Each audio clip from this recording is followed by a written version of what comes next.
ये हमेशा अमेरिका क्या चाहता है, मतलब लड़ाई झगड़ा हमेशा अमेरिका का काम ही है, ये लड़ते रहना यहाँ पर। जैसे अमेरिका ने यूक्रेन को हथियार दिया है और यूक्रेन उस हथियार से रूस की मारा, रूसो लोले आराम आराम से मार रहा है, खलियाओ पूरा एक के बार। यहाँ से अमेरिका भागा, पाकिस्तान में गया, अपना अड्डा लिया, गिलगिट में क्या लिया था, अड्डा लिया था यहाँ पे।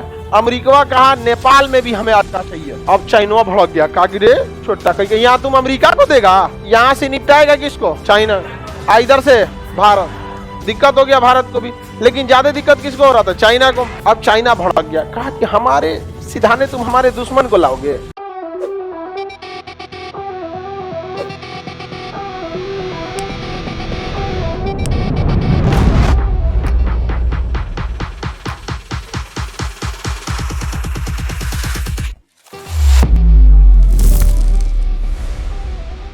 प्रथम विश्व युद्ध 1914 से 1918, द्वितीय विश्व युद्ध 1939 से 1945 और शीत युद्ध 1945 से 1991।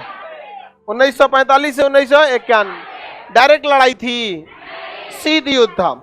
जैसे अमेरिका ने यूक्रेन को हथियार दिया है और यूक्रेन उस हथियार से रूस की मारा, रूसो लोले है पूरा, आराम आराम से मार रहा है, खलियाओ पूरा एक के बार। नहीं समझ में आया, देयर इज नो मर्सी इन वार। युद्ध सबसे बेवकूफ योद्धा वही है जो युद्ध के मैदान में मर्सी यानी दया की उम्मीद करता है। समझ में आया कि नहीं? यहाँ चाहिए अशोक, आगे बढ़े। हालांकि युद्ध टालना है तो शासन महिलाओं को सौंप दे। अगर महिला देश की प्रधानमंत्री बन जाए ना, आधे भी देशों की महिला प्रधानमंत्री, युद्ध नहीं होगा। दो ठो बस थी सब, एक इंदिरा गांधी, एक मार्गरेट थैचर। इंग्लैंड की प्रधानमंत्री मार्गरेट थैचर, उनने भी युद्ध किया था और इंदिरा गांधी ने भी युद्ध किया। बाकी महिलाएं जो थी युद्ध टालने के लिए कोशिश करती हैं। समझ में आ गया? तो एक तो इस समाज को पुरुषों ने युद्ध थोप दिया, शुरू से लेकर लास्ट तक। यहाँ पर देखते हैं ना, युद्ध थोप दिया यहाँ पर। देखिए शीत युद्ध में आपको बताया था श्रीलंका पिसा गया, हम्बन टोटा बंदरगाह के चक्कर। श्रीलंका पिसा गया कि नहीं पिसा गया? यहाँ से अमेरिका भागा, कहाँ पे, पाकिस्तान में गया, अपना अड्डा लिया, गिलगिट में क्या लिया था, अड्डा लिया था यहाँ पे। अमेरिका कहा नेपाल में भी हमें अड्डा चाहिए, तो नेपाल के लोगों को बहुत मदद किया, कहा खूब पैसा वैसा दिया, फुसलाया नेपाल के लोगों को। देखा कि नेपाल के लोग बड़ा बीमार पड़ते हैं, हॉस्पिटल खोला, आंख के मरीज बड़ी ज्यादा होते हैं, तो नेपाल में ना आंख का हॉस्पिटल डाला। नेपाल में अमेरिका खूब मदद किया, नेपाली सब सीख गया, सब आंख का ऑपरेशन कैसे किया जाता है। बिहार से लोग आंख बनवाने नेपाल जाता है लोग। उसके अमेरिका कहा कि हमको यहाँ पर एक छोटा सा जगह दे दो ना, हम एयरपोर्ट बनाएंगे, उसका भाड़ा ले लेना, हमको क्या ले लेना, क्या ले लेना। हम वहाँ पे, अब चाइना भड़क गया, कहा रे छोटा कहीं यहाँ तुम अमेरिका को देगा, यहाँ से निपटाएगा किसको, चाइना, इधर से भारत। दिक्कत हो गया भारत को भी, लेकिन ज्यादा दिक्कत किसको हो रहा था, चाइना को। अब चाइना भड़क गया, कहा कि हमारे सिधाने तुम हमारे दुश्मन को लाओगे। चाइना ने यहाँ पर राजा का शासन था, नेपाल में पहले राजा होता था। इसने यहाँ के माओ से तुम यहाँ चाइना का प्रधानमंत्री कौन था, माओ से प्रेसिडेंट था।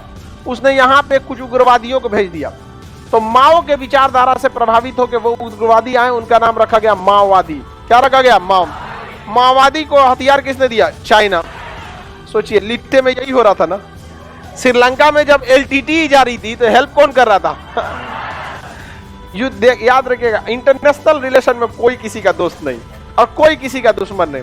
हमारे देश के लिए सही है तो सही है, हमारे देश के लिए गलत है तो गलत है। अब यही सेम फॉर्मूला किसने अपना दिया, चाइना। माओवादियों को हथियार किसने दिया, चाइना। उखाड़ फेंका नेपाल की सरकार को। 20 साल तक लंबा गृह युद्ध चला यहाँ पर। नेपाल अस्त व्यस्त हो गया। नेपाल हाथ जोड़ लिया अमेरिका के आगे, चल जाओ बेटा, तुम यहाँ से चल जाओ, नहीं तो हम क्या हो जाएंगे, बर्बाद हो जाएंगे। बाद में नेपाल लोकतंत्र हुआ, यहाँ पर ये सब हुआ। तो देख रहे हैं शीत युद्ध के चक्कर में कितने लोग मारे जा रहे हैं। ये हमेशा अमेरिका क्या चाहता है, मतलब लड़ाई झगड़ा हमेशा अमेरिका का काम ही है, ये लड़ते रहना यहाँ पर।